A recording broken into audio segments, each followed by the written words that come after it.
Éternel Dieu Tout-Puissant, nous voulons te rendre grâce encore et te bénir pour le privilège que tu nous accordes de pouvoir nous approcher de toi encore ce jour.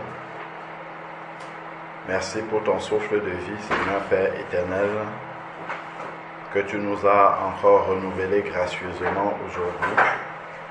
Merci pour la santé que tu accordes à nos corps, Seigneur Père éternel, et même à notre esprit. Nous te disons merci pour tout cela. Merci parce que nous avons le privilège de pouvoir nous approcher de toi. En toi est la vie. Viens encore nous déverser ce supplément de vie pour que nous puissions continuer à grandir et à nous approcher de toi, Seigneur Père éternel, pour te ressembler toujours plus. Éternel Dieu, que ton esprit nous conduise dans ces moments de partage de ta parole, que nous ne soyons pas des auditeurs oublieux, ni même des auditeurs qui retiennent intellectuellement tes paroles, mais qui n'ont pas la vie en eux pour pouvoir la mettre en pratique. Nous te prions que cette parole puisse descendre dans nos cœurs et devenir vie. Père, nous t'en supplions au nom de Jésus-Christ. Amen. Bon, alors, aujourd'hui, vous notez, on va voir, je vais vous poser une question avant de noter. À votre avis, quel est le but de Jésus lorsqu'il est venu nous sauver? Quel est son but? Oui, Raphaël. Que tous les hommes soient sauvés. Oui, non, mais oui, il est venu pour nous sauver, mais dans quel but? Pourquoi il veut que tous les hommes soient sauvés? Ça, c'est ce qu'il veut, oui, d'accord, mais quel est le but pour lequel il sauve les hommes? Oui. Pour qu'ils aillent au ciel. Pour qu'ils aillent au ciel. C'est une très bonne réponse. Pour qu'ils aillent au ciel. D'accord, ok. Bon, en attendant d'aller au ciel, lorsque nous sommes sauvés et que nous sommes encore sur la terre, pourquoi il nous laisse sur la terre? Oui. Pour que les autres personnes entendent la parole de Dieu. Pour que les autres personnes entendent la parole. Très bien. Et encore, en plus de ça, oui, Wendy.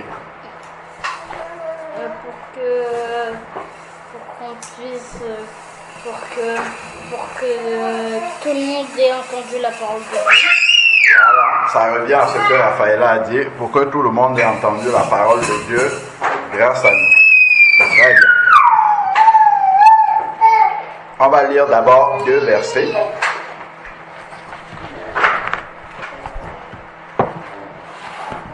Le premier verset, c'est dans Romains chapitre 8, si je ne me trompe pas. Romains chapitre 8. D'accord? Romains chapitre 8. Romains, c'est après Actes des Apôtres. Donc Jean, ensuite Actes des Apôtres, et après on a Romains, et on prend le chapitre 8.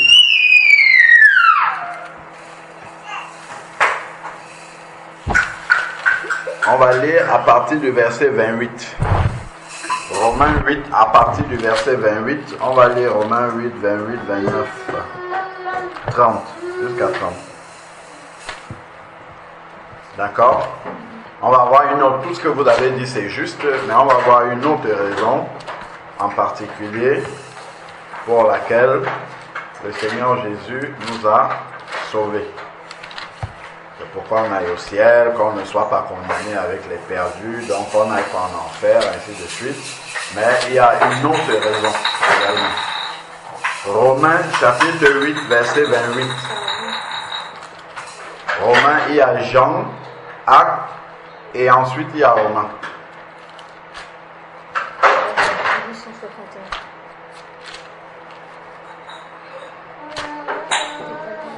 Romains chapitre 8, verset 28. Alors, Romains 8, 28, vous lisez. Wendy, tu commences, tu lis un verset, tu t'arrêtes. Nous savons du reste que toute chose concourt au bien de ceux qui aiment Dieu, de ceux qui sont appelés selon son dessein. Très bien. Car Là, on lit un verset et on s'arrête.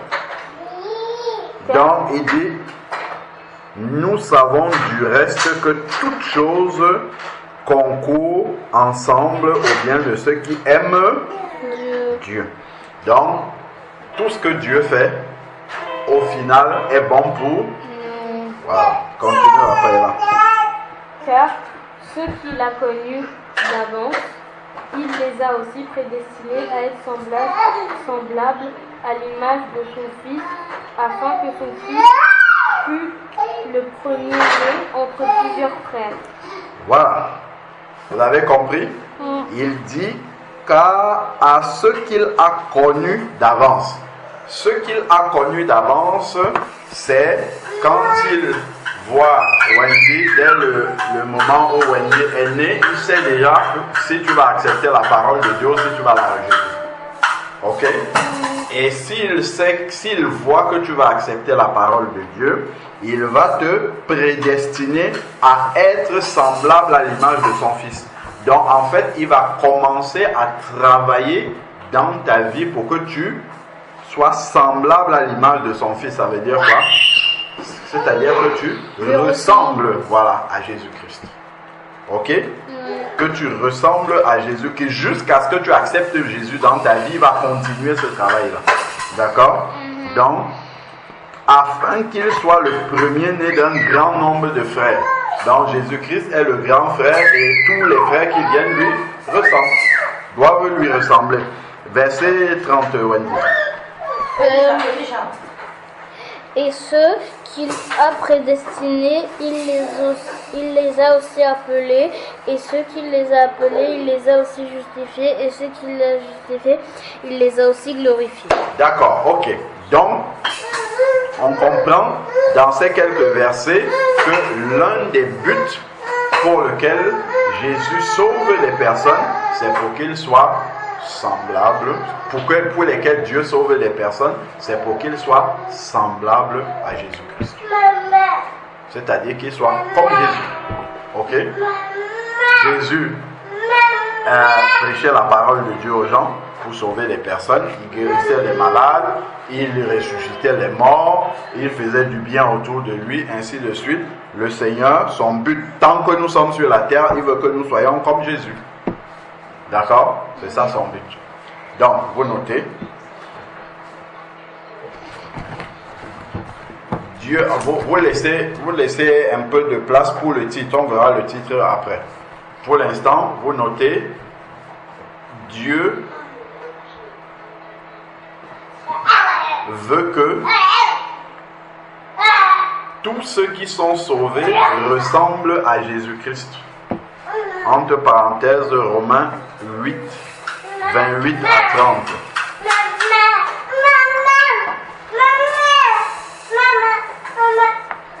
Donc,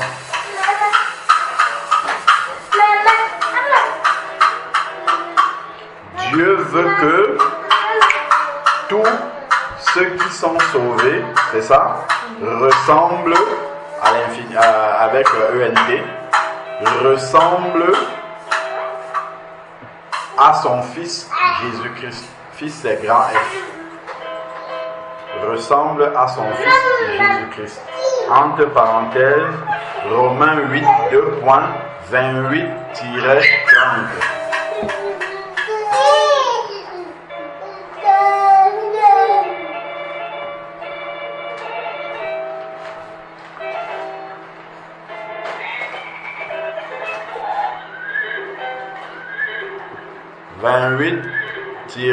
-30. C'est bon? Romains 8, 28, 30. On peut lire encore un autre verset dans Éphésiens. Éphésiens chapitre 4. On va commencer au verset 11. Donc c'est Éphésiens chapitre 4 à partir du verset 11.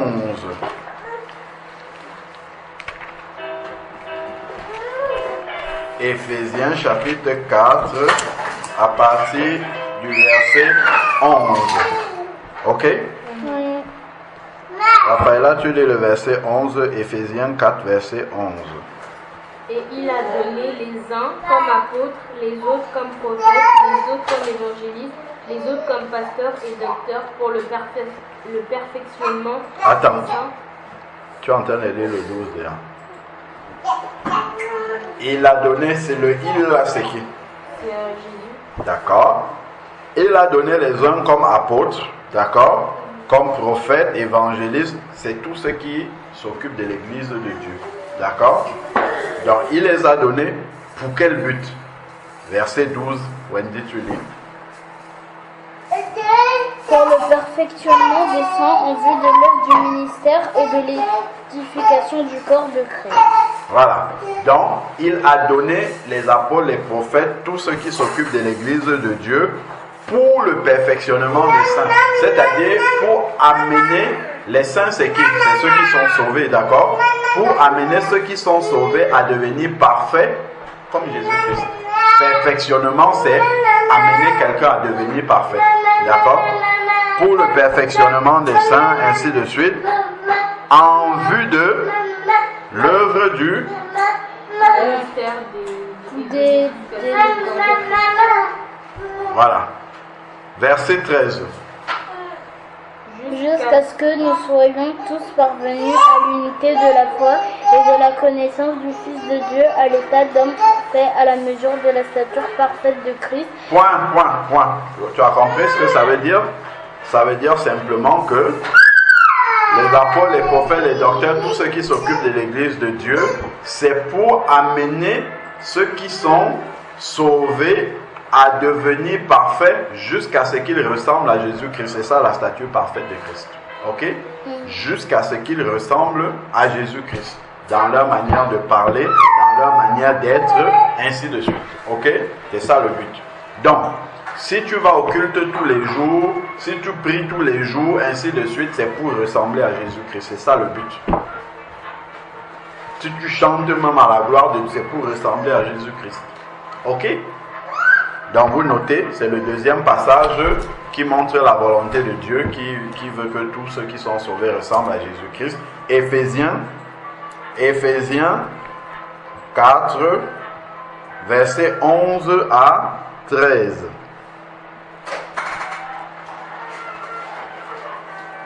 Éphésiens 4, versets 11 à 13. Tu as noté? Je pense qu'on écrive le paragraphe pour après mettre le verset. Ah non, mais c'est le deuxième verset, le premier verset qui montre que Dieu veut que tous ceux qui sont sauvés ressemblent à Jésus-Christ. C'était Romains 8, verset 28 à 30. Le deuxième passage qui le montre, c'est Éphésiens 4, 13. Éphésiens chapitre 4, verset 11 à 13. Éphésiens 4, 11 à 13. C'est bon? Donc, verset 11 à 13.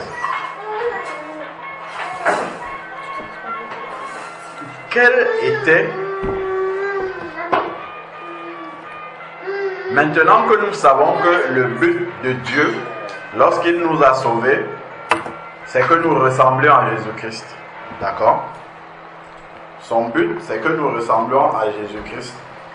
Nous devons donc chercher à voir comment était Jésus-Christ pour savoir quel est le but de notre vie, en fait. D'accord? Bon. Quelle était, comment je peux poser cette question-là? La mission, voilà. La mission principale de Jésus-Christ, c'était quoi? Oui, qu'est-ce qu'il faisait de principal? Oui. Hein? Guérir les malades. Guérir les malades, oui. C'est un exemple. Mais un mot qui englobe tout ce qu'il faisait. Enseigner. Enseigner. Quand tu enseignes, est-ce qu'il faisait que enseigner? Mais un mot qui englobe tout cela. Quand il enseignait, est-ce que c'était pour lui-même? Non. C'était pour qui? Pour les gens. Pour les gens. Quand il guérissait, est-ce que c'est lui-même qui guérissait? Non. D'accord, continuez. Quelle était la mission principale de Jésus-Christ? Écoutez bien les questions que je pose. Hein? Sauver tout homme. Ok, Jésus sauvait les hommes. Est-ce que c'est lui-même qui sauvait? Non. Ok, après.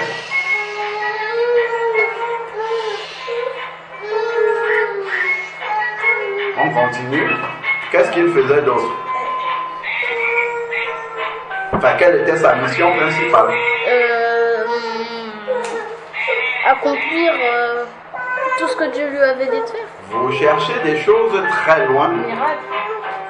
Ah, quand il faisait les miracles, c'était pour lui ou bien pour les autres? Les autres. Ah, jusque-là, vous n'avez pas encore compris. Quel était son but principal? Faire du bien. Et quand il faisait du bien à lui-même, mais Il faisait du bien aux autres. Ah, il faisait du bien aux autres. Vous n'avez toujours pas compris? On continue. Ok. Quelle était la mission principale de Jésus-Christ? Tout ce qu'il faisait là, est-ce que c'était pour lui? Non. Sauver les autres. Ah, il faisait quoi? Sauver les autres. D'accord. Ah, est-ce que c'est lui qui sauvait? Non, mais- Non, c'était les autres. D'accord. Mais faire du bien aux autres. Ah, la mission principale de Jésus-Christ était s'occuper des autres. Vous notez. La mission principale de Jésus-Christ était s'occuper des autres. Donc vous comprenez quelle est notre mission sur la terre si on veut ressembler à Jésus-Christ? C'est de faire quoi? Très bien Raphaël. Là tu es déjà en train de trouver le titre de ce qu'on va partager. Vous avez compris? Donc, notre mission, c'est de nous occuper des autres. Ah, pas de nous-mêmes. Est-ce que vous avez compris ça? Wendy, t'as compris ça? Oui.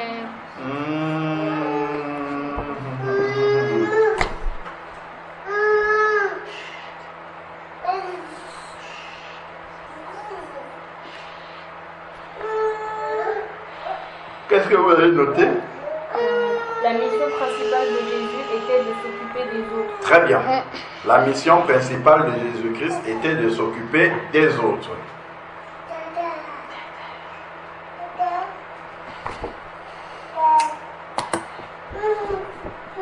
Comment est-ce qu'on peut redire cette mission principale? S'occuper des autres, ça veut dire quoi? Ça veut dire être serviable. Ça veut dire? Être serviable. Ça veut dire s'occuper des autres, ça veut dire quoi? Être serviable. Très bien, parfait. Servir les autres. Servir les autres. Écrit.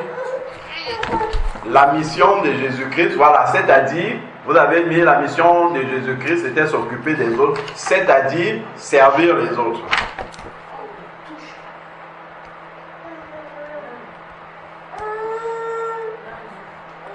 Vous avez donc compris quelle est notre mission sur la terre?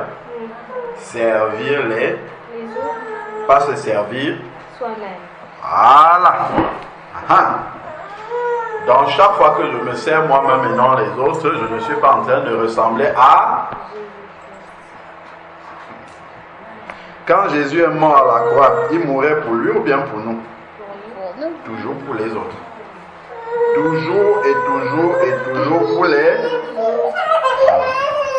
Donc qu'est-ce que tu as noté, Wendy? J'ai noté la mission de Jésus était de s'occuper des autres, c'est-à-dire servir les autres. Très bien. C'est-à-dire servir Les autres. les autres. Servir autrui. Voilà, servir les autres. Nous prenons Luc, chapitre 22. Luc au chapitre 22, verset 24. Luc 22, verset 24. Luc 22, verset 24. Vous pouvez déjà noter le titre. Le titre de ce qu'on va partager, c'est l'esprit de service. Ou, on va même dire, non, on va dire ça différemment. Notre mission est de servir les autres.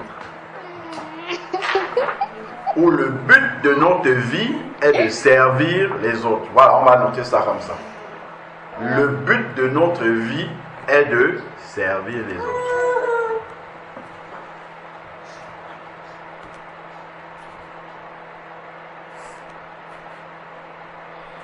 Le but de notre vie est de Servir les autres. Voilà.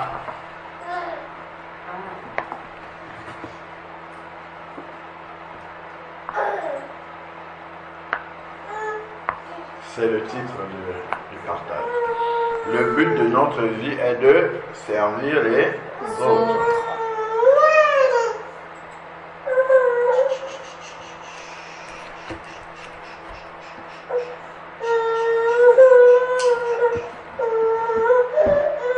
C'est bon? Le but de notre vie est de servir les autres.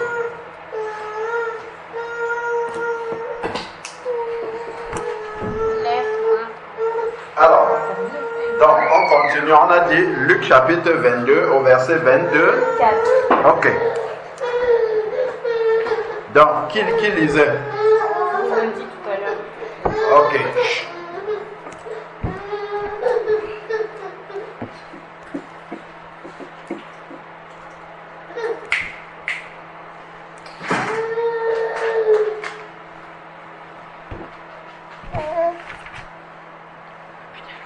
Alors, donc qui doit lire maintenant? C'est Raphaëla? Oui. Ok, Raphaëla, vas-y. Verset 24. Il s'éleva aussi parmi les apôtres une contestation. Lequel d'entre eux devait être estimé le plus grand? Voilà. Donc, les apôtres se posent une Question. Et quelle question ils demandent? Lequel de nous est le plus grand? Ça veut D'accord. dire- Ça veut dire que parmi les apôtres, qui est le plus grand? D'après Jésus. ça Ok? veut dire qui est le plus, celui qui révèle bien la foi. Celui qui est le chef, si tu veux. Ah. Qui est le chef? Ok? Mm. C'est la question qu'ils se posaient. Alors, qu'est-ce qu'on a? Verset 25. Et Jésus leur dit, les rois des nations les maîtrisent et ceux qui les dominent sont appelés bienfaiteurs. D'accord? Qu'ils n'ont- Ok, attends. Jésus, pour leur répondre, pour leur expliquer qui est le chef parmi eux, d'accord? Qu'est-ce qu'il fait? Il commence d'abord par expliquer ce qui se passe dans les royaumes de la terre. Par exemple, dans les pays aujourd'hui, d'accord? Et il dit, les rois des nations, prenons par exemple les présidents des pays, ok? Aujourd'hui, les présidents des pays dominent. Par exemple, en France, si le président Emmanuel Macron dit que demain tout le monde doit être vacciné, on va respecter, d'accord? Il domine les gens. S'il dit que demain, je ne sais pas moi, on ne doit pas travailler, c'est férié, on ne va pas travailler. Ok? Donc il domine. C'est comme ça que les chefs sont. Ok? Les rois des nations. Et ceux qui ont autorité sur elles se font appeler bienfaiteurs. D'accord? Bon, on dit qu'ils font ça pour le bien de la nation. C'est ce qu'on dit, même si ce n'est pas vrai. Ok? Donc, ensuite, maintenant, qu'est-ce qu'il y a au verset 26? Ça, c'est ce qui se passe dans les royaumes terrestres. Qu'il n'en soit pas de même pour vous. Voilà.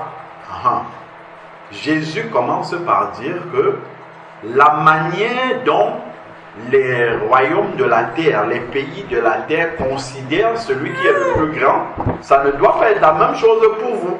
C'est-à-dire que le plus grand ne doit pas être celui qui donne les ordres à tout le monde et qui domine tout le monde. D'accord? Il ne faut pas considérer que c'est celui-là qui est le plus grand. Est-ce que vous avez compris? Continuons la lecture. Qu'il n'en soit pas de même pour vous. Après.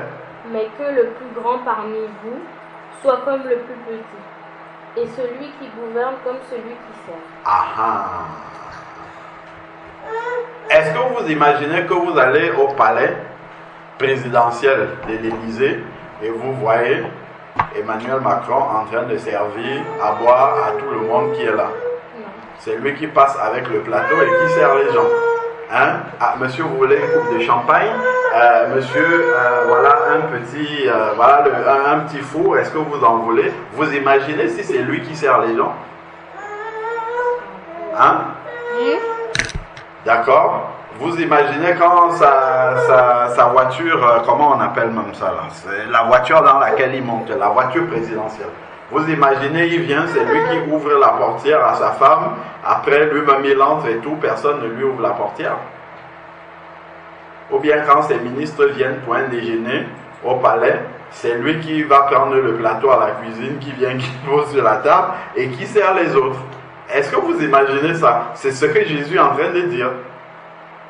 C'est comme ça que le plus grand il doit être dans le royaume des cieux. Vous voyez, sur la terre, c'est une folie. Ce n'est pas du tout comme ça sur la terre. Continuons. Donc, il dit que celui qui gouverne soit comme celui qui sert les autres. D'accord? Alors, ensuite, maintenant.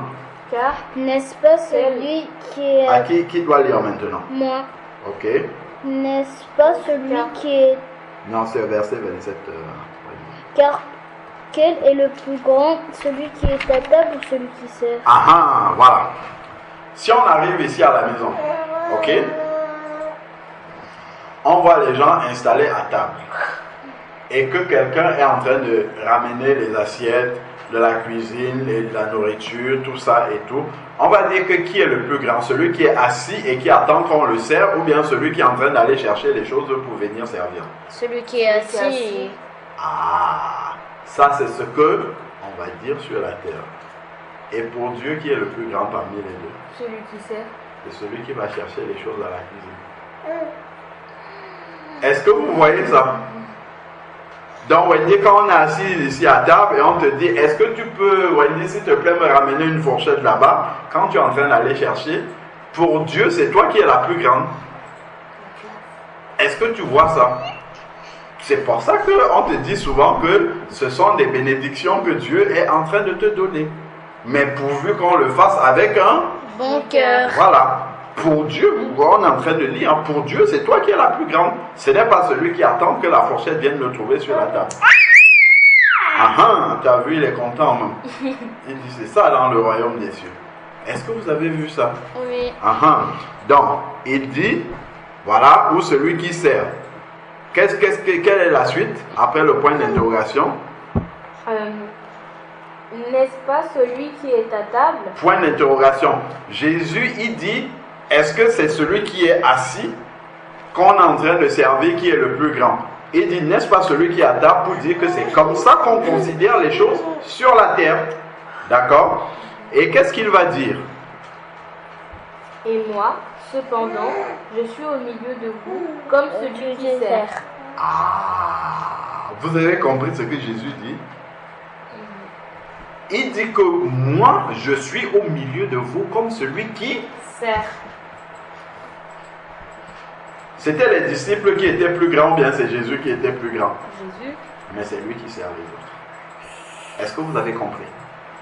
Il y a plus de privilèges devant Dieu. Oh, attends, comment on peut même dire ça? Il y a plus de... Comment est-ce qu'on peut exprimer ça? Pour dire que devant Dieu, il est mieux de servir les autres que d'être servi. C'est-à-dire que Dieu prend plus plaisir, voilà, d'accord, quand on sert les autres que lorsqu'on est servi par les autres. Est-ce que vous pouvez noter ça? Il est d'un plus grand prix, si je dis ça, est-ce que vous comprenez? Oui. Il est d'un plus grand prix pour Dieu. Il est d'un plus grand prix pour Dieu de servir les autres que d'être servi. Voilà. À chaque fois que tu es en train de servir les autres, ta maison dans le ciel est en train de devenir beaucoup plus belle. C'est-à-dire que tu peux, si tu sers les autres, tu peux aller au ciel. C'est parce que tu es déjà au ciel que tu sers les autres. Et si tu sers pas, t'es pas au ciel. Si tu sers les autres, si tu ne sers pas les autres, ou si tu n'aimes pas servir les autres, tu montres bien que Jésus-Christ n'est pas en toi. Parce que quand Jésus est en toi, ça te pousse à faire comme lui il faisait. Et lui, il a dit qu'il sert les autres. D'accord? Donc, on a dit, il est d'un plus grand prix pour Dieu de servir les autres voilà, plutôt que d'être servi. Voilà. Et là, on va noter Luc 22, verset 27, là où Jésus a dit, « Et cependant, je suis au milieu de vous comme celui qui sert. »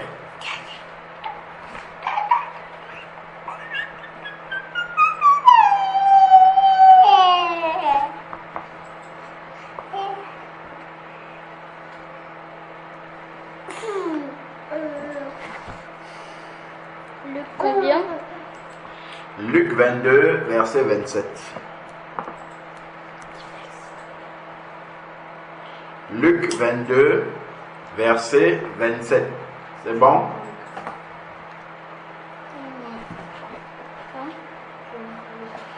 Donc, il est d'un plus grand prix devant Dieu de servir les autres plutôt que d'être Servi.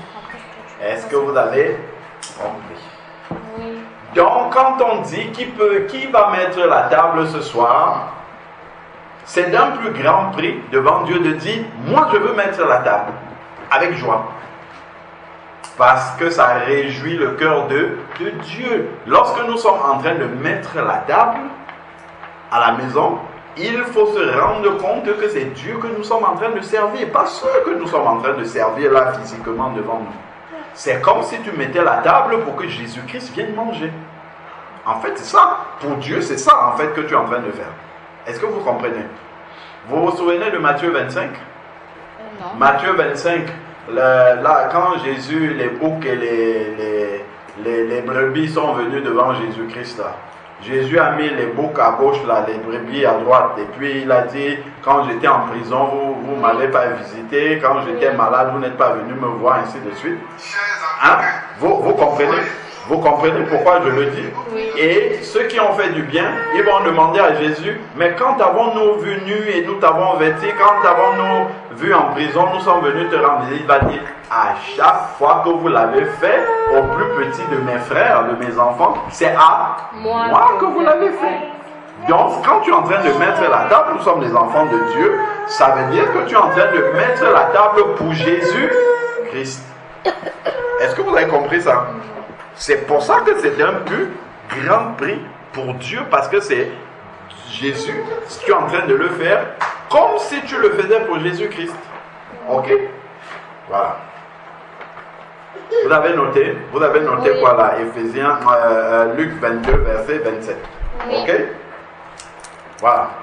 Donc, vous notez, chaque fois que nous servons de bon cœur, chaque fois que nous servons de bon cœur, nous le faisons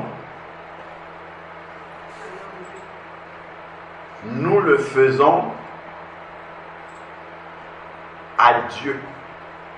D'accord? Ou à Jésus-Christ, voilà. Chaque fois que nous servons de bon cœur, nous le faisons à Jésus-Christ. On va aller lire dans Matthieu 25 où il a dit ça. Chaque fois que nous servons de bon cœur, nous le faisons à Jésus-Christ. Ça veut dire que nous servons en fait Jésus-Christ. Ok? Oui. Alors, on va prendre Matthieu 25.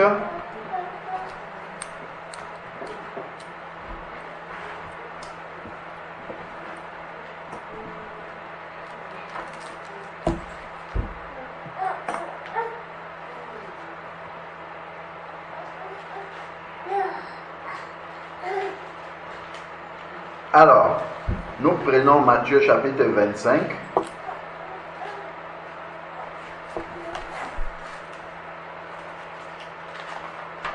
À partir du verset 37. Matthieu 25, à partir du verset 37. Est-ce que vous pouvez lire chacune un verset?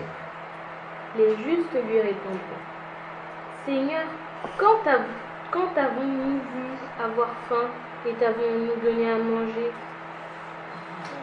Ou avoir soif et t'avons-nous donné à boire? Donner à manger et donner à boire, c'est servir les personnes. Verset 38, Wendy. Là, il vient de lire le verset 37. Toi, tu lis le 38 maintenant. Mon âme est... Non. Matthieu 25. 25, verset 38.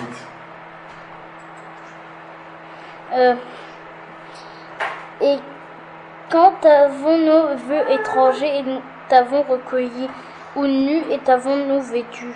D'accord. Voir quelqu'un étranger et le prendre et l'accueillir chez soi, ou bien voir quelqu'un nu et le vêtir, c'est encore servir la personne. Est-ce que vous avez compris? Tout ça, c'est servir les autres toujours.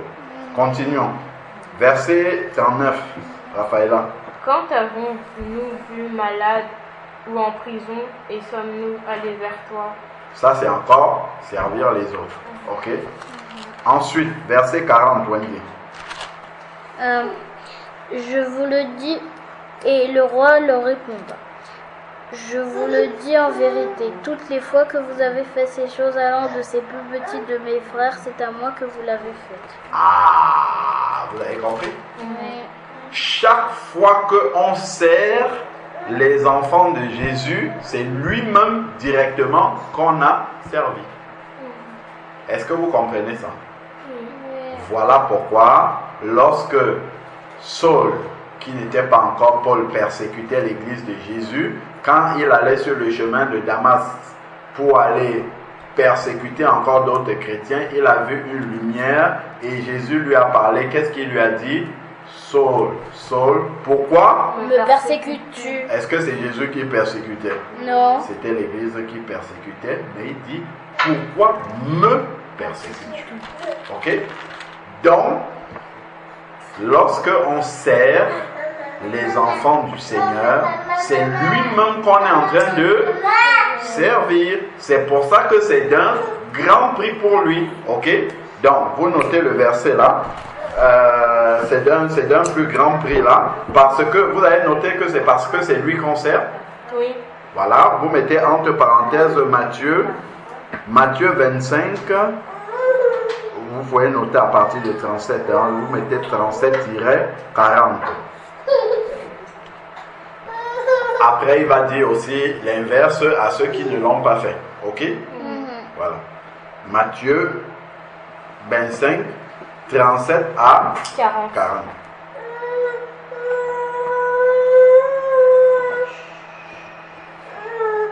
Matthieu 27, 37 à 40. Ok. Oui. Voilà. Donc, servir avec un bon cœur, une bonne disposition de cœur. Pour pouvoir bien servir, qu'est-ce qu'il faut? Pour pouvoir servir comme Dieu veut, quelle doit être notre attitude de cœur? Quelle était l'attitude de cœur lorsque Jésus servait?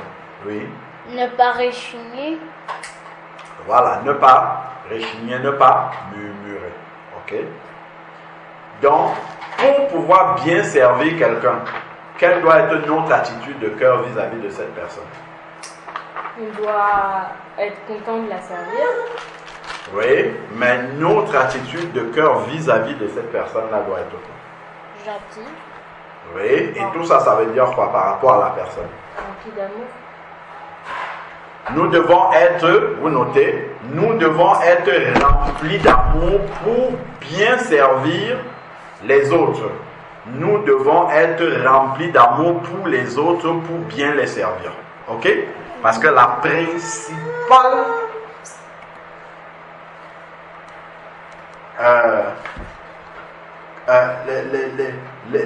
principale chose qui animait Jésus-Christ, c'est que l'amour, voilà, c'est parce qu'il aimait tellement. D'ailleurs, le verset de Jean 3,16 dit, Dieu a tant aimé le monde qu'il a donné son Fils Jésus-Christ. Ok?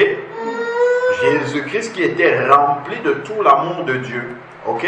Donc tout ce que Jésus-Christ a fait, c'était par amour pour nous. C'est pour ça qu'il nous sert. D'accord? Bien qu'il soit notre chef, mais il nous sert. Ok? Bien qu'il soit notre chef, il nous sert parce qu'il nous aime. Donc de la même manière, nous aussi, pour pouvoir servir les autres, il faut être rempli d'amour pour eux. Donc qu'est-ce qu'on a dit? On a dit que nous devons être remplis d'amour pour les autres pour bien les servir. Voilà. Pour bien les servir. Il faut être rempli d'amour pour les autres pour bien les servir.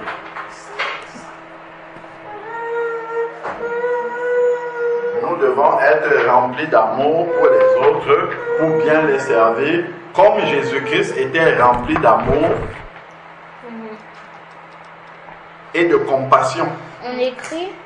Oui, comme Jésus-Christ était rempli d'amour et de compassion pour les autres.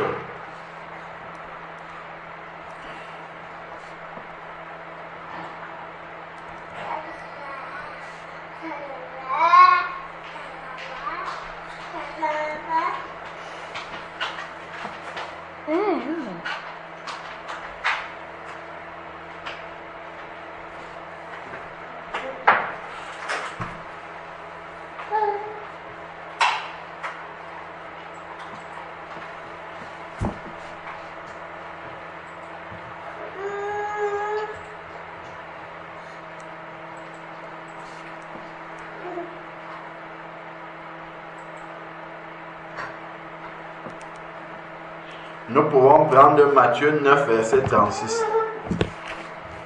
Matthieu 9, verset 36. Wendy, tu lis.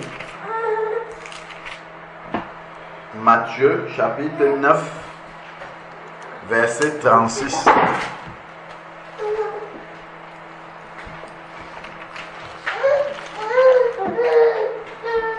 Voyant la foule, il fut ému de compassion pour elle parce qu'elle était languissante et abattue, comme des brebis qui n'ont point de berger. D'accord.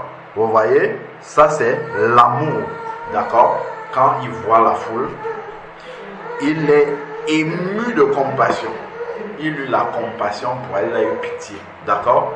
Parce qu'il voyait qu'il n'y avait personne pour s'occuper de ces brebis-là. D'accord? Donc il était rempli d'amour pour eux. Ok? Pour ces personnes-là. Ok? Voilà, vous pouvez noter Matthieu 9, 36. Il y a encore beaucoup de versets qui disent que Jésus était rempli d'amour pour les personnes qu'il servait. Et vous voyez, il est rempli de compassion comme ça. Il n'est pas rempli de compassion uniquement pour ses 12 disciples, hein, mais des foules. Parmi les foules qui étaient là, il y avait des incrédules aussi parmi. Ok? Il y avait des personnes qui venaient même pour lui tendre des pièges. Mais il aimait toutes ces personnes. D'accord? Et il les servait de la même façon. Il ne servait pas seulement ceux qui le suivaient. Il servait tout le monde. D'accord? Donc même quand quelqu'un n'est pas gentil avec toi, tu dois toujours continuer à servir la personne de bon cœur. Ça fait beaucoup de sujets de prière. Ok? Oui. On va finir maintenant avec Jean chapitre 13. Jean chapitre 13. On va prendre à partir du premier verset pour comprendre le contexte.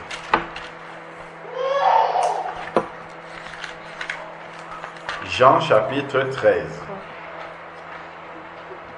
On y va? Wendy, tu commences. Premier verset. Raphaëla, tu suis. Avant la fête de Pâques, Jésus, sachant que son heure était venue de passer de ce monde au Père, et ayant aimé les siens qui étaient dans le monde. Qu'est-ce qu'il a fait? Ayant aimé les siens qui étaient dans le monde. Voilà. Mis le comble à son amour pour eux. Voilà. Vous pouvez rajouter ce verset-là déjà. Il écrit le verset, c'est ça? Oui, Jean 13, 1. Il a aimé les siens. Est-ce que vous comprenez? on nous dit dès le début qu'il a d'abord aimé les siens. Donc avant de chercher à servir, il faut d'abord aimer les personnes qu'on va servir. Ok? Si on n'aime pas les personnes qu'on va servir, ce n'est pas la peine d'essayer de les servir. Parce qu'on va mal servir. Même si en apparence comme ça a l'air bien, mais si notre cœur est mal disposé par rapport à ces personnes-là, Dieu ne prend point plaisir. Voilà. Donc ça ne sera pas d'un grand prix devant Dieu, mais ça sera plutôt, ça va plus écœurer Dieu. Ok? Donc quoi? Écœurer. Écœurer, ça veut dire qu'il y aura mal au cœur de voir que nous sommes en train d'être hypocrites. De servir comme si on était joyeux de le faire, pourtant nous sommes hypocrites. Ok? C'est-à-dire que ce qu'on a dans le cœur et ce qu'on voit à l'extérieur sont différents. Ok? Voilà. Donc, on continue, Raphaëlla, verset 2. Donc, il a aimé les siens jusqu'au bout. Ok? C'est le premier verset qu'on nous dit. Le premier verset nous parle d'abord de l'amour de Dieu pour les siens. Ok? Verset 2. Et après le souper, lorsque le diable avait déjà inspiré au cœur de Judas Iscariote, fils de Simon, le dessein de le livrer. Le diable a suggéré quoi à Judas? Qu'il livre Jésus. Qu'il livre Jésus. Jésus savait ça ou pas? Oui. Jésus le Savait. On nous précise, 1, il aimait les siens. 2, le diable a séduit Judas pour que Judas livre Jésus. Et Jésus le sait bien. Continuons. Il savait que le Père... Non, verset 3, c'est Wendy qui lit.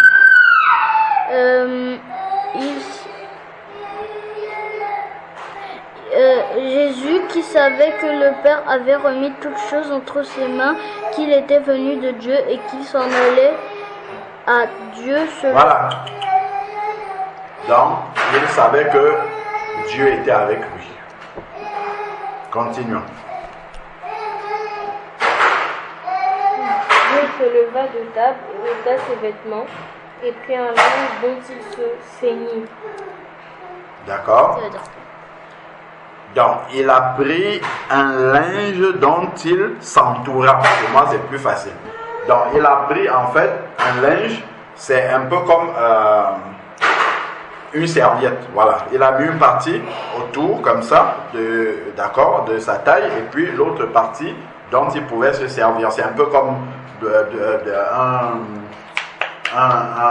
une serviette que tu mets, parce qu'elle est trop grande, tu mets une partie autour de ta taille et puis l'autre partie que tu peux utiliser pour essuyer quelque chose. Ok? Alors, continuons. Verset 5. Ensuite, il versa de l'eau dans un bassin et il se mit à laver les pieds des disciples et à les essuyer avec le linge dont il était saint. D'accord. Mais pourquoi il a fait ça? Pourquoi il a nettoyé les Pour pieds? montrer l'exemple. Très bien. 1, il les aimait. 2, Judas était... le diable l'avait séduit pour qu'il aille trahir Jésus, livrer Jésus. Jésus le savait très bien. Et Jésus a commencé à laver les pieds des disciples. Y compris qui? Judas. Il n'a pas dit je lave seulement les pieds de ceux qui vont rester avec moi, mais il a lavé aussi les pieds de Judas. Lorsque on a arrêté Jésus et qu'on est parti, est-ce que Pierre est resté d'abord toujours en train de glorifier Jésus? Non. Il a trahi, mais il a lavé les pieds de Pierre aussi.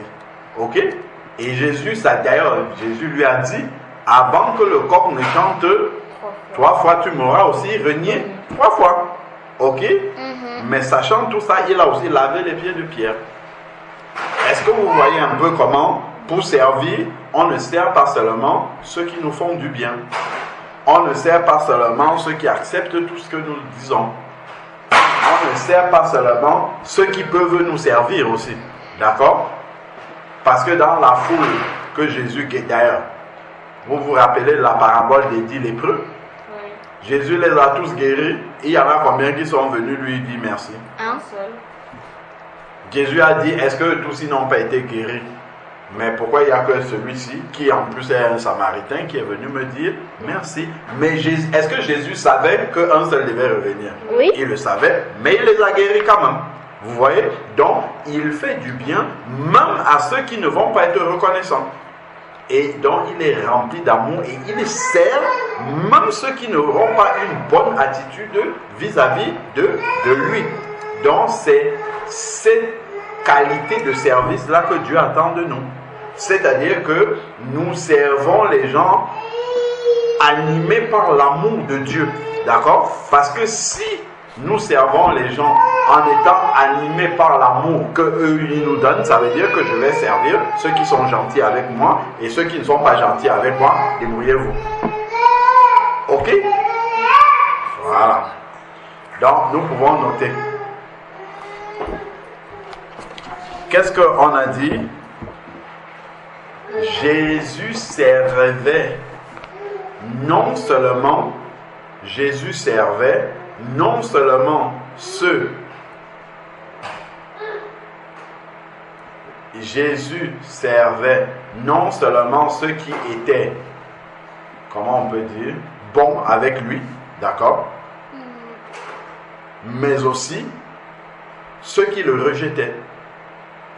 D'accord?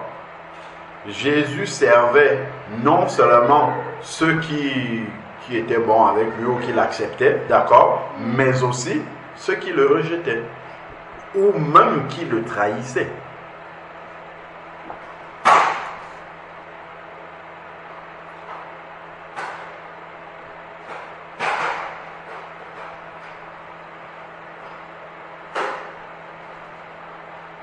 Exemple, il a lavé les pieds même de Judas.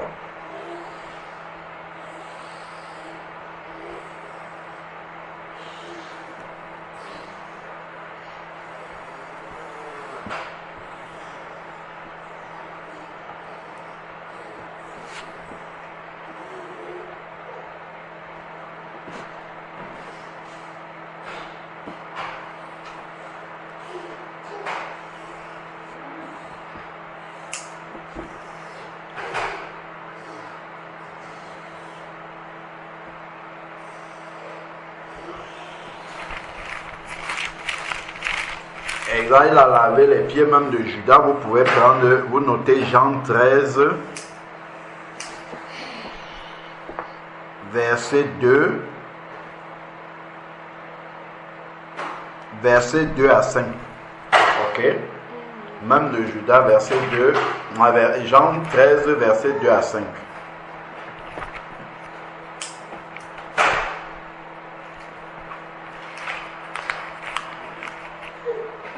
Jean 13, verset 2 à 5.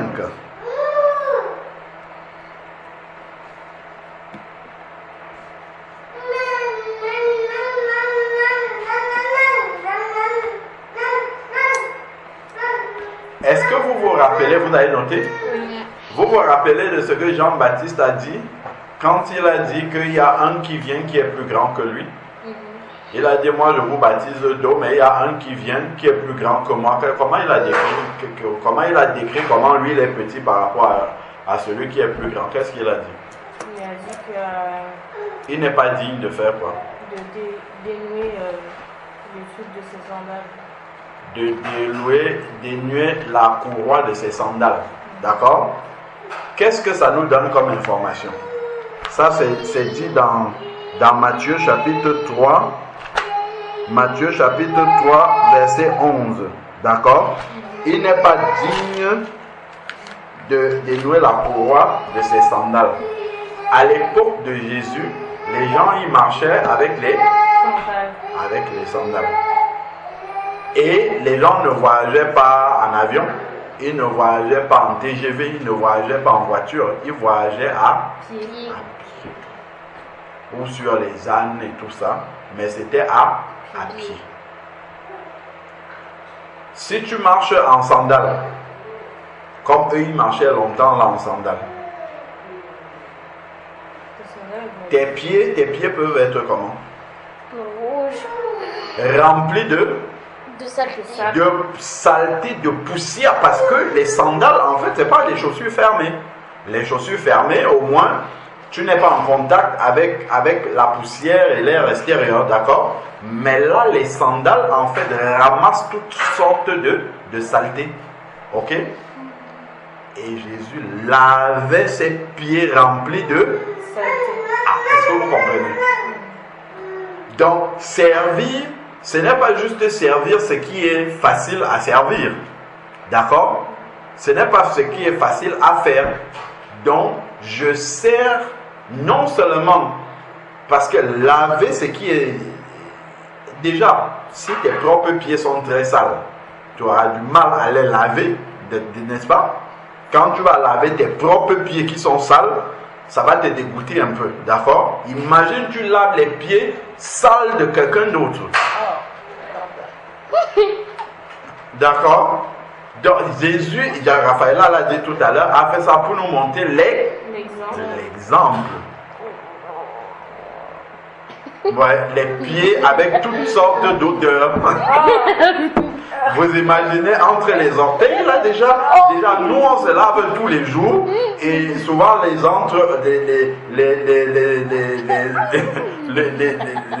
orteils sentent mauvais malgré qu'on se lave tous les jours, on lave les orteils, ça sent mauvais quand même. Imaginez, eux ils se lavaient pas tous les jours déjà comme nous, et en plus ils voyageaient longtemps à pied. Vous imaginez dans quel état pouvait être le pied là qu'on a enlevé les sandales? Oh là là! Voilà. Il pouvait avoir des chics, des champignons, il pouvait avoir de tout. Donc ce n'était pas quelque chose de joyeux, même seulement les odeurs. D'accord? Et Jésus l'a fait sans murmurer, sans rechigner, et il ne l'a même pas fait parce qu'on lui a demandé de faire. Ok? Il a fait spontanément. D'accord?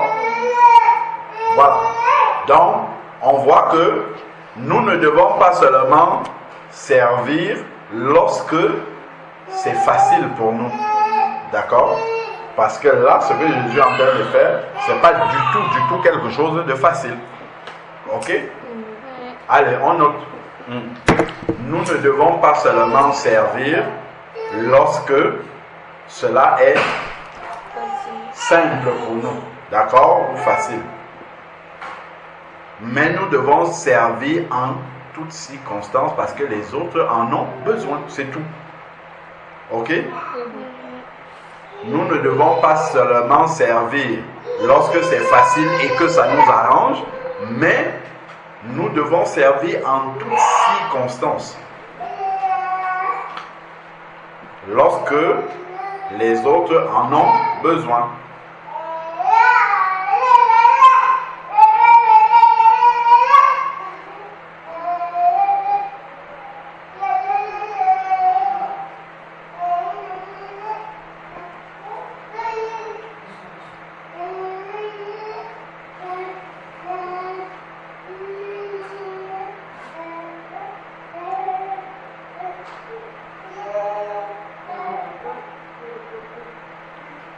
Après, vous allez dire, exemple, laver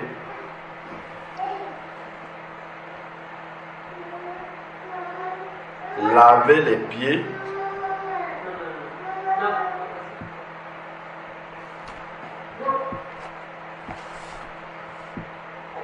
Laver les pieds, sortis des sandales. Laver les pieds sortis des sandales. Ayant marché longtemps.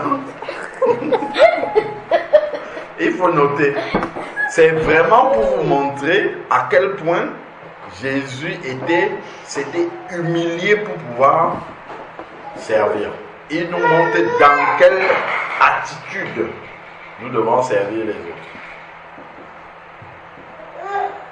Exemple, laver les pieds sortis des sandales ayant marché longtemps sous la poussière Et en les fait, intempéries. avec beaucoup de chouchous entre les Non, jambes. non, non, allez. Exemple, laver les pieds sortis de sandales ayant marché longtemps, probablement confronté à la poussière, aux intempéries. On doit vraiment tout. Oui, oui, oui. C'est pour que quand vous allez relire, que vous voyez bien l'esprit dans lequel Jésus veut que nous servions.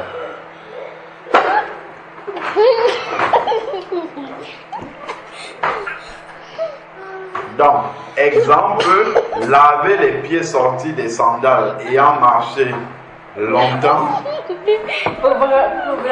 probablement confronté à la poussière, aux intempéries et toute forme de saleté.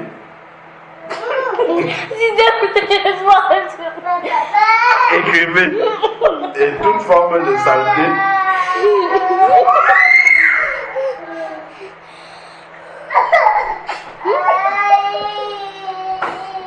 Et toute forme de saleté.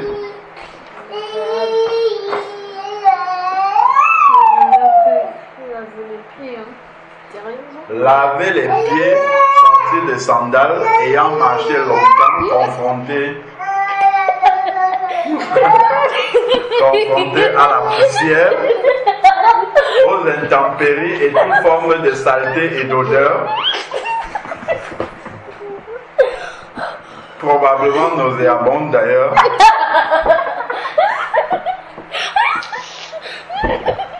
Ne devait pas être une chose facile.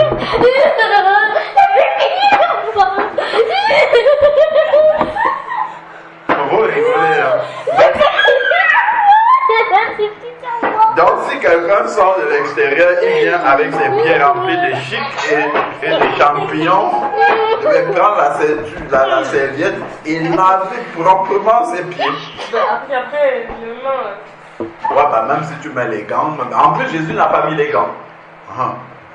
Il n'a pas mis les gants, il n'a pas respecté les gestes barrières, il n'a rien fait, mais il a lavé. D'accord? Et en plus, il n'a pas mis le masque. Avant de laver les pieds, au moins pour que les odeurs, donc toutes les odeurs devaient venir directement dans ses narines en plein. Et pour laver les pieds de quelqu'un, tu approches bien les narines, les pieds, tout ça. Donc les odeurs devaient monter bien dans ses narines. Vous avez vu?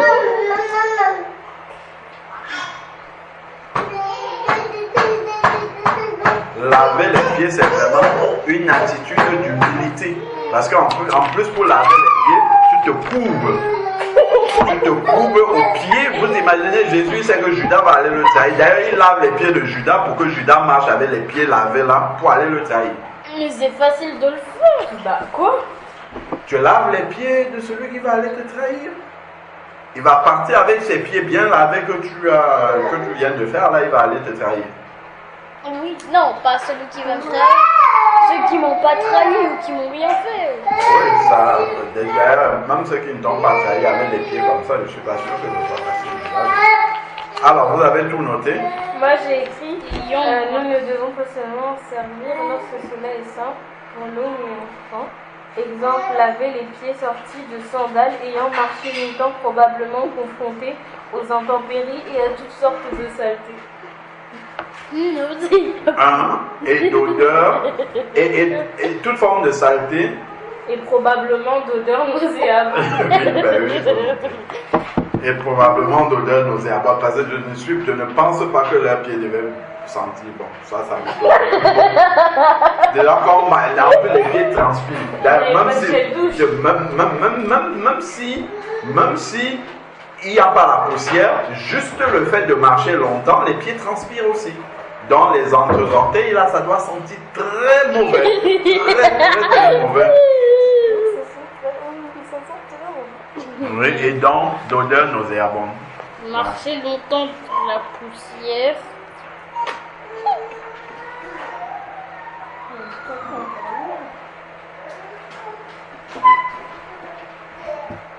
Voilà, après avoir mis nauséabond, vous mettez virgule, ne devait pas être une chose facile.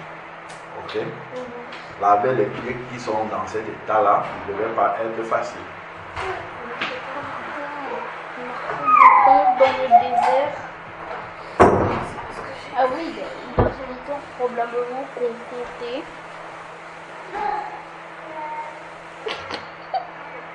Donc voilà, nous devons être des imitateurs de Jésus, nous devons l'imiter. Je vais relever le défi tout à l'heure, je l'ai Alors, dit.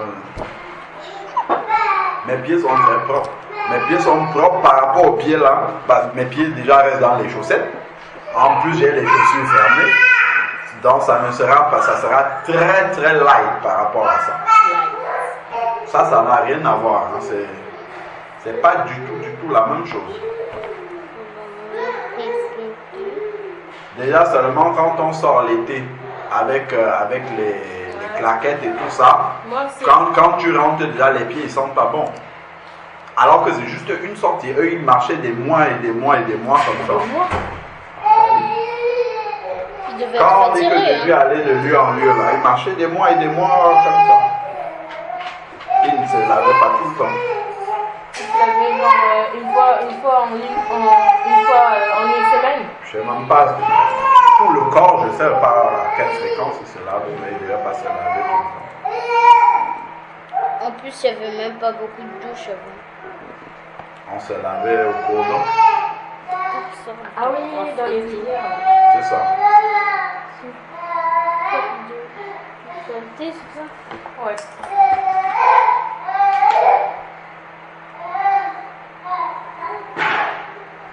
Mais c'est facile de laver les pieds de quelqu'un qui veut te trahir. Ben non. Vous avez mis virgule, ne devait pas être une chose facile. Nous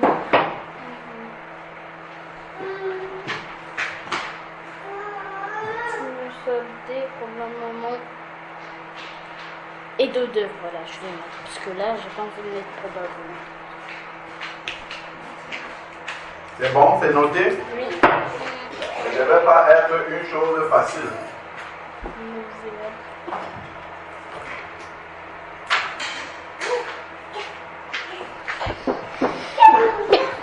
Voilà, point. À la ligne, on va noter. C'est de cette manière que le Seigneur s'attend à ce que nous soyons au service des autres. Ou bien, c'est avec cet esprit de sacrifice que Dieu attend que nous servions les autres. Voilà.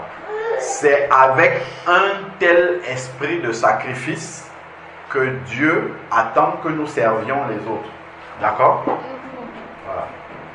C'est avec un tel esprit de sacrifice que Dieu attend que nous servions les autres. Autrui. C'est avec un tel esprit de sacrifice que Dieu attend que nous servions les autres. Ce n'est pas « Oh, c'est toujours moi. Oh, c'est toujours moi. » Non. C'est pas bien ceux qui font ça. Non. Ça ne réjouit pas le cœur du Seigneur. Ok? Vous en êtes où? Non, c'est bon, j'ai fini de noter. D'accord. C'est avec un tel esprit de sacrifice que Dieu attend que nous servions les autres.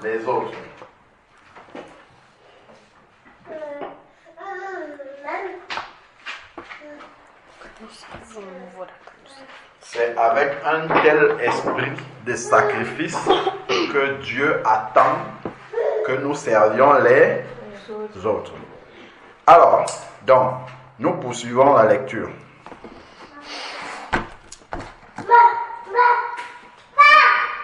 Verset 6. Jean 13, verset 6. Il vint donc à Simon-Pierre, et Pierre lui dit: Toi, Seigneur, tu me laves les pieds. Jésus lui répondit: Ce que je fais, tu ne le comprends pas maintenant, mais tu le comprendras bientôt. D'accord. Jésus lui dit, ce que je fais, tu ne comprends pas, mais tu le comprendras bientôt. Parce que dans l'esprit de Pierre, il ne pouvait pas comprendre que Jésus, qui est plus grand que lui, puisse en train de le servir de manière aussi humble. D'accord?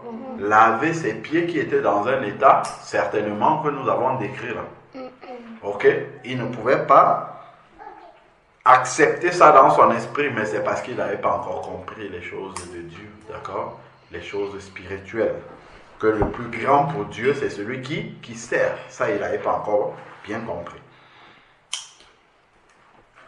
Et là, il est en train d'expliquer de cette façon-là aux disciples comment doit être celui qui est le plus grand parmi eux. Ok? Parce que c'est la question qui se posait, qui va être le chef, qui va être le plus grand. Le plus grand doit être celui qui sert de cette façon-là. Ok? Alors, poursuivons. Verset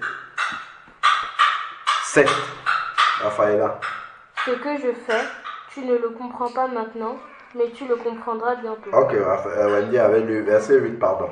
Pierre lui dit, non, jamais tu ne me laveras les pieds. Jésus lui répondit, si je ne te lave, tu n'auras point de part avec moi. D'accord, verset 9, Wendy.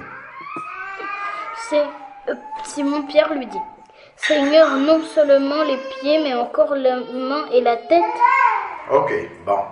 Au départ, Pierre ne comprenait pas pourquoi Jésus faisait ça. Quand Jésus lui dit, si je ne fais pas ça, tu ne peux pas avoir de part avec moi, il dit, lave tout. Lave complètement. Ok? Et après, maintenant, verset 10.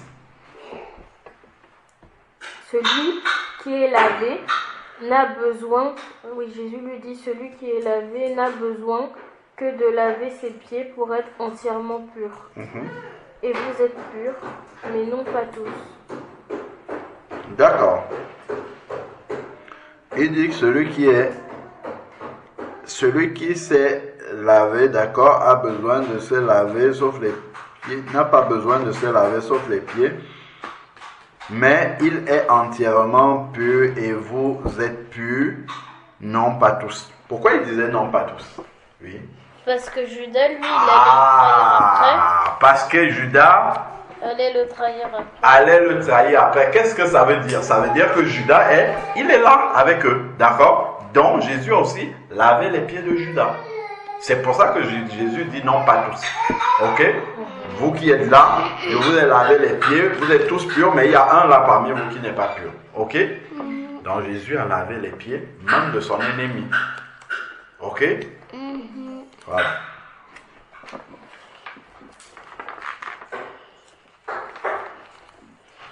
Verset 11.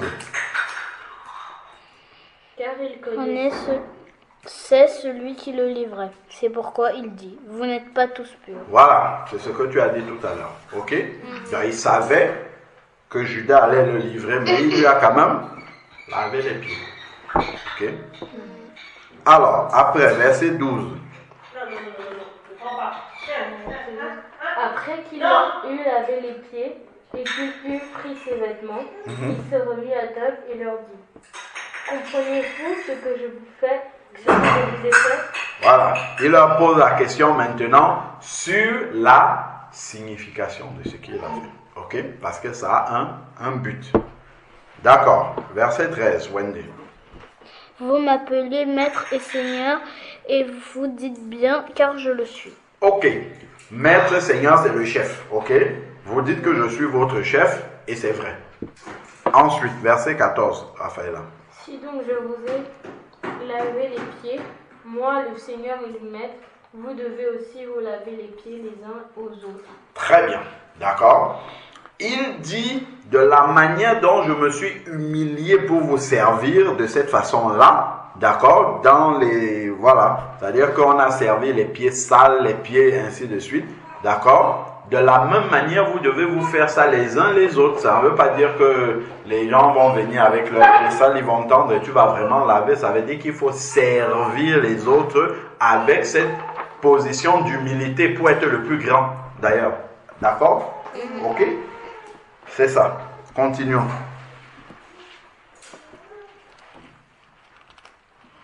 Euh, euh,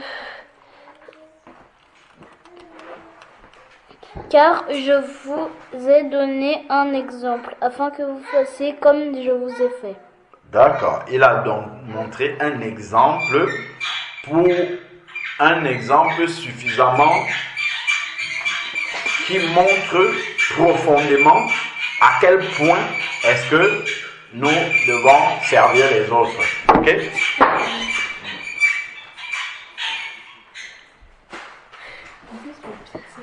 Ils aiment trop faire ça, c'est leur passion. Dès qu'ils sont beaucoup comme ça.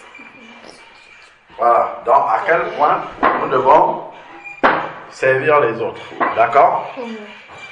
Avec quel esprit de sacrifice, voilà, nous devons servir les autres. Donc, il a donné un exemple. Ok? Alors, verset 16.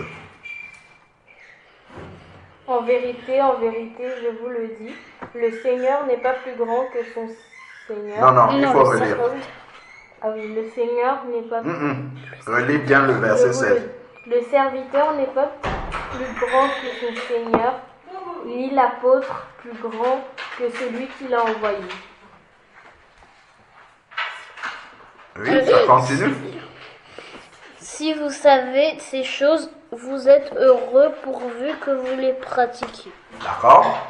C'est bien de savoir que on doit servir les autres. C'est bien de savoir que il faut se sacrifier pour servir les autres. C'est bien de savoir que on ne sert pas seulement lorsque c'est facile pour nous, ainsi de suite. Mais il dit, c'est bien si vous le savez, vous êtes heureux, pourvu que vous le fassiez. Voilà, c'est ça.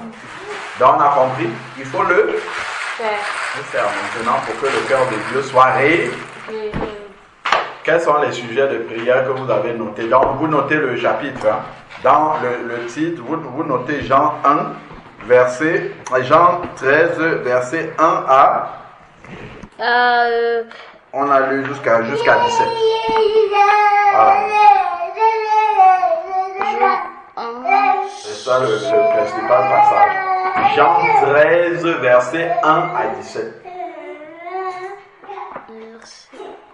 Jean 13, verset 1 à 17. 17. Et ça fait 1h17 qu'on parle. Point.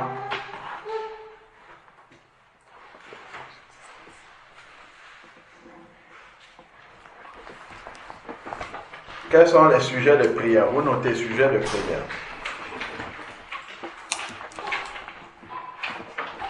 Quels sont les sujets de prière que vous avez identifiés?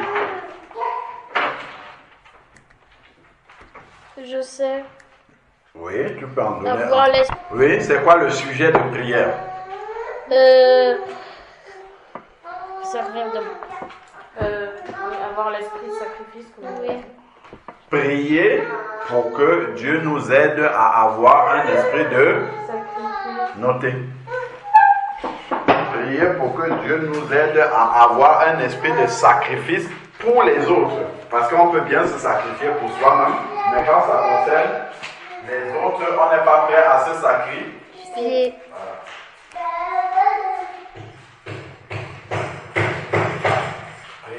Dieu pour avoir un esprit de sacrifice pour les autres. Donc, notez 1. Prier Dieu pour avoir un esprit de sacrifice pour les autres. Deuxième sujet,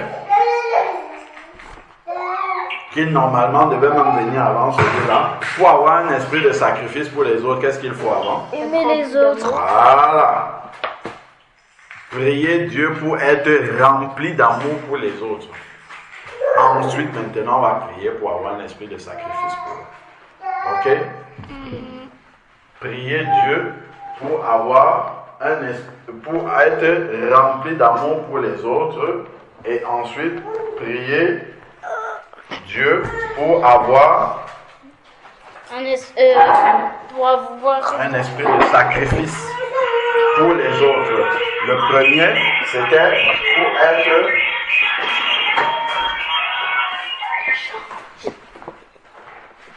donc c'était prier Dieu pour être rempli d'amour pour les autres. Ça c'est le deuxième qui aurait dû être le premier. Et ensuite prier Dieu pour avoir un esprit de sacrifice pour les autres.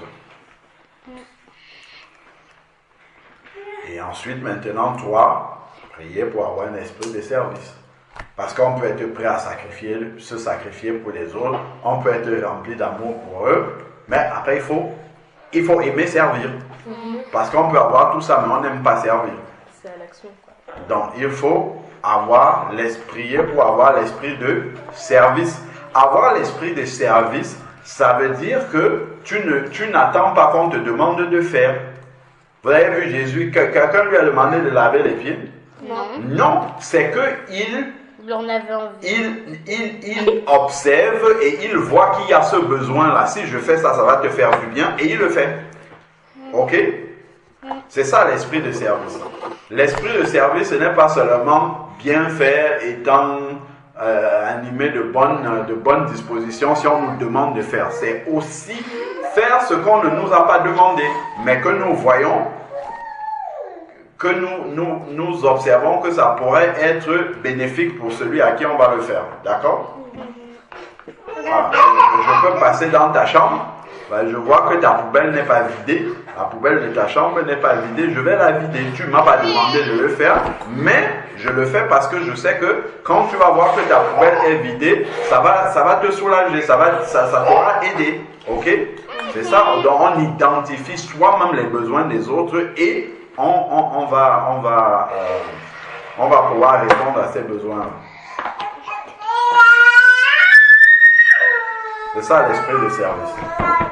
Et puis bien sûr le faire de bon cœur. Ok, ça fait 3 sujets de prière. 1. Prier pour être rempli d'amour pour les autres. 2. Prier pour avoir un esprit de sacrifice pour les autres. Et puis 3.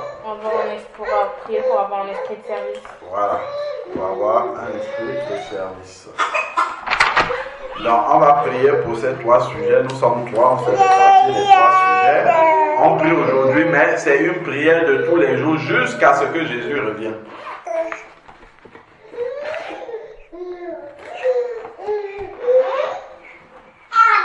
Parce que ce que nous avons dit, nous pouvons l'oublier.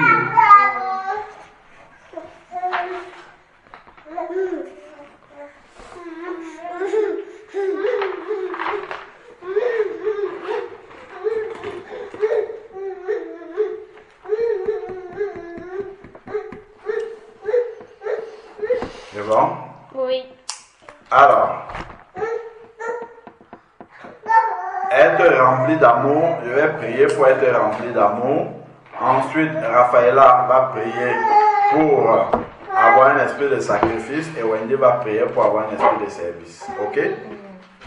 D'accord? Prions. Seigneur Dieu, nous voulons te bénir et te rendre grâce pour ta parole.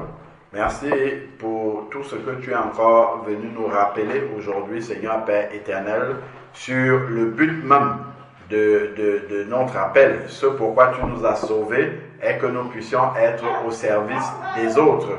Seigneur Dieu Tout-Puissant. Père, nous voulons te demander pardon pour toutes les fois où nous n'avons pas accompli ce but pour lequel tu nous as sauvés. Nous te prions, Seigneur Père éternel, de nous conduire à pouvoir, Seigneur Dieu, continuer à persévérer dans le but de notre vie, qui est celui de servir les autres. Seigneur Père éternel, nous prions, Seigneur Dieu Tout-Puissant, que tu nous remplisses d'amour, comme toi tu étais rempli d'amour et de compassion pour cette foule languissante. Que nous soyons remplis d'amour pour les autres, Seigneur Père éternel, afin de pouvoir les servir avec une bonne disposition de cœur, telle que, Seigneur Dieu Tout-Puissant, toi-même tu as servi sur cette terre.